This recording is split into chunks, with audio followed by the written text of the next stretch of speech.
Forsooth, and greetings, huddled masses, 'tis I, Billiam of House Hammond, and I verily have made transactional purchases for the privilege of viewings. Okay, that's enough of that. If you think I just butchered Shakespeare relentlessly with that last bit, oh goody, just wait until you see this month's winner for the worst trailer in the world. It's not only an insult to the Bard's legacy, it's also the worst idea for a movie musical this side of Cats.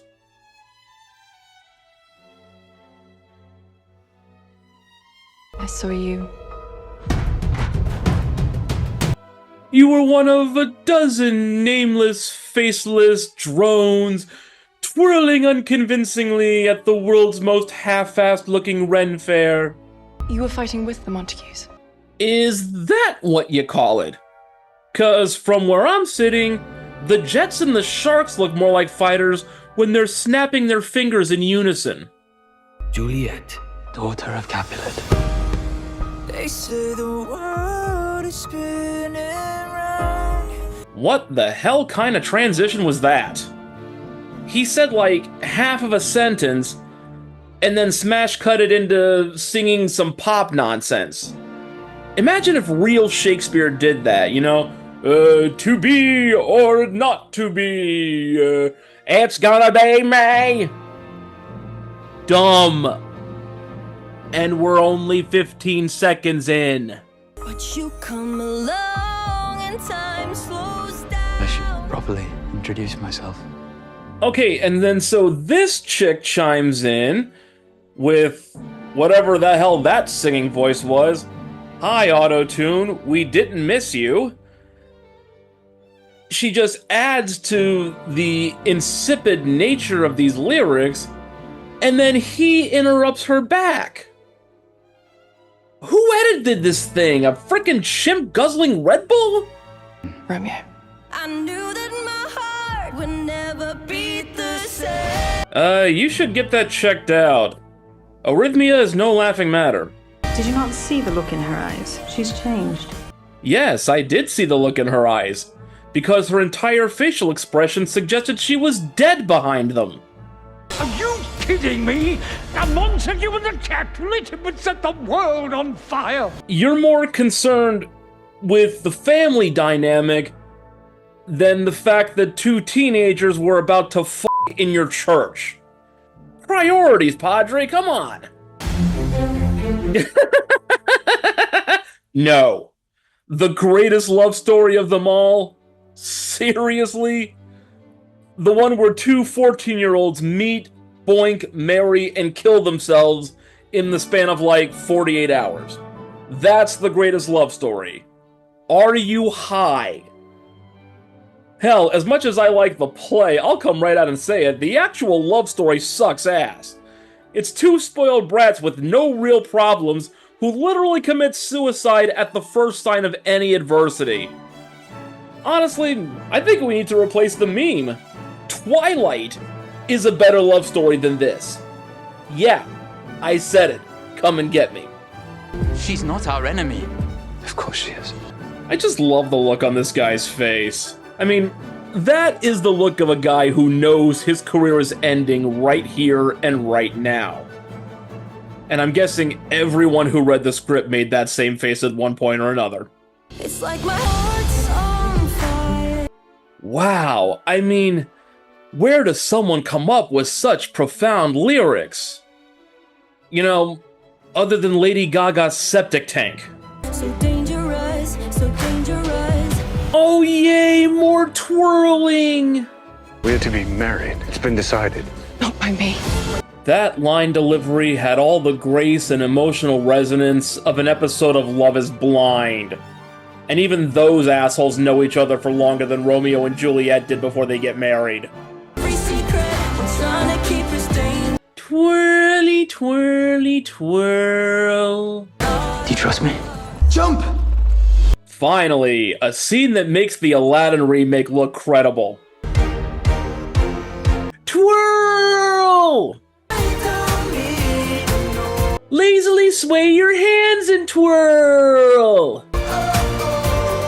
Sassy dress flip twirl! Yeah! You know, these dances are so lame that a pasty white boy like me, with no rhythm in the world, would look like goddamn Gregory Hines by comparison. And if you don't know who Gregory Hines is, then you might be this movie's target audience. Dan Fogler blowing some kind of unknown powder into a guy's face. Not only is that what this movie thinks passes for whimsy, I'm pretty sure it's what also got the last two Fantastic Beasts movies greenlit. Montague. It's a good name. Oh. That one hurt. Like, really hurt, you guys. I mean, think back to when you read the play in high school or something. You know, what's in a name? A rose by any other name would smell as sweet. Think of the beauty and grace in those words, of accepting your emotions in spite of labels and history. It's one of the most poetic lines ever written. And what does this movie give us? The medieval equivalent of, he'll do. You couldn't miss the point more if you shot someone with the back end of an arrow. In a different life, maybe love could be your only guide, just not in this one. I'm pretty sure I read those exact words in some emo kid's middle school journal the day Justin Bieber got married. I'd rather die than live without her. What the hell happened to his voice there? Did his jaw go all slack, or did you hear that? I mean, play it again. I'd rather die than live without her. Either he just had a stroke or I did. I'm more than the crown I wear. Well, it finally happened. Rebel Wilson has officially sunk lower than when she diddled herself in a catsuit while eating CGI human cockroach hybrid things. I didn't think it was possible. Stand with this family, or you'll stand alone. So, literally, he needs to Stand in the place where you live. Now face no. You notice how that clip was more entertaining and had better dancing than anything we've seen so far? I sure did. You will be the Capulet you've been raised to be. Wow, never thought I'd have to do this, but I think I have to apologize to a previous movie that I've made fun of on this series. I'm sorry, Snow White Remake. Because honest to God, next to that line reading, Rachel Zegler in her Lord Farquaad haircut singing The girl I met. sounds like a masterclass of character development. This mask I wear. Drown, drown, drown, drown, drown. This isn't how our story ends, I promise you that. Yeah, it ends with mutual suicide. Which honestly sounds like a mercy at this point. And back to the twirling twirl. Ensure that Romeo knows that tonight I tricked him. Last time I told someone that, I got hit with a restraining order. Did they just seriously steal the title to the Phantom of the Opera sequel? My God, what can't they ruin here? What now? It's a mystery. No, it's not. You're gonna die. Something we're all begging for right now. And it's gonna suck. Holy shit. Holy shit, you guys. They reversed the names to put Juliet first. That probably means, like, something for feminism or whatnot. And it's a moment for progress. You people just so understand the material here.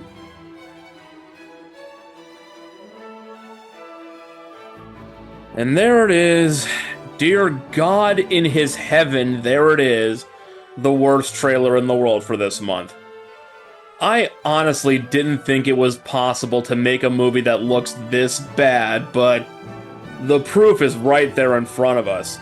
I mean, Romeo and Juliet, by way of high school musical, filled with cheap sets and costumes, no choreography, and a cast of otherwise great actors just slumming it with Disney Channel rejects.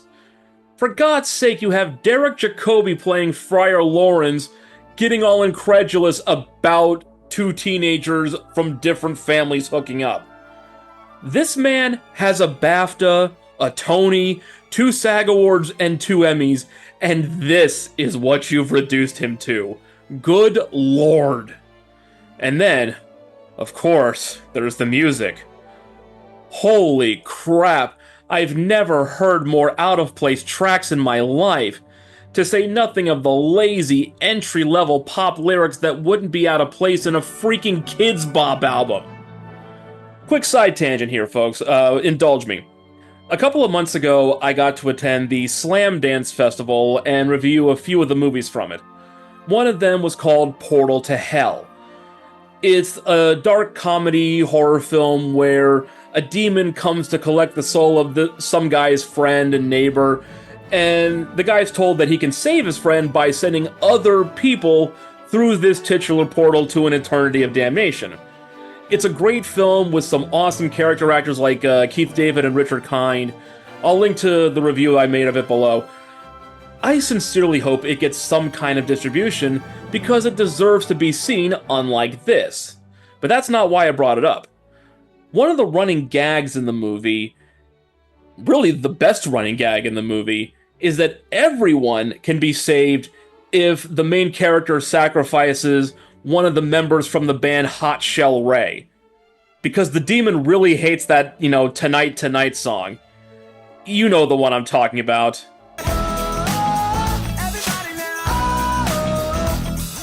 Yeah, that one.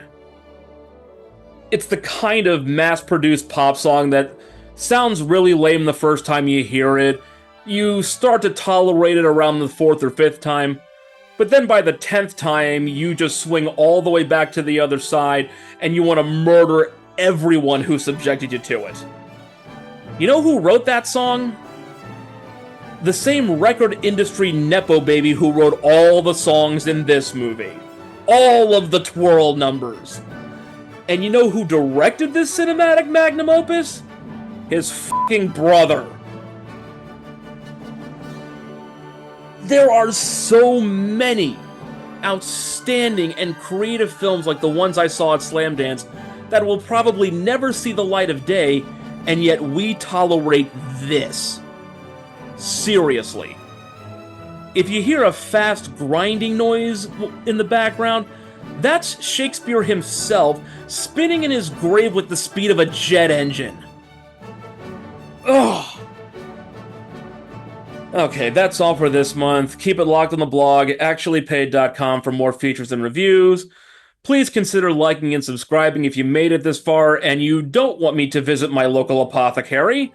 And as always, if you have any suggestions for an upcoming preview to get the worst trailer treatment, hit me up in the comments down below. I'd love to hear from you. Until next time, everyone, I'm Bill Hammond. I actually paid to see this. I'm guessing everyone who read the script paid this. Oh, that one hurt. I mean, that really hurt, you guys. What the hell is the rest of the line?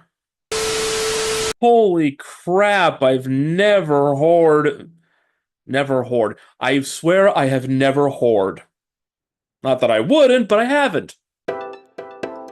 This is the BTRP Media Network.